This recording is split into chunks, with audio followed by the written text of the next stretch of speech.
होते आता कोण येतील असं वाटत आले आहेत. आपण तिघच आहोत. हा आपण तर तिघ. त्यामुळे ते झाल्यानंतर मग ती म्हणजे एकतर त्यांचा वियोग असताना परम व्याकुळता आणि दुसरं त्यांच्याच सुखाचा विचार करायचा. म्हणजे आपले जे गोपी कृष्णाच्याच सुखाचा विचार करतायत सतत, तिथे स्वतःच्या सुखाचा विचार नाहीच आहे. ही खरी भक्तीची व्याख्या आहे, ती पराभक्ती झाली.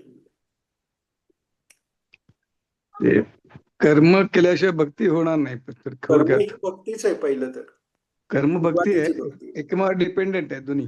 हा, कर्म ही एक ईश्वराची आज्ञा पालन आहे, वेदानुसार चालणं याला कर्म म्हणतात. कर्म म्हणतात. हा. आणि त्यानंतर आपण भक्ती, आपोआप भक्ती. आपण त्याच्यावरती नोकरी भक्ती म्हणजे ब्राह्मणाने नोकरी केली तर ते अकर्म आहे खरं तर, काय कर्म आहे. ते हो, कर्म नाहीच.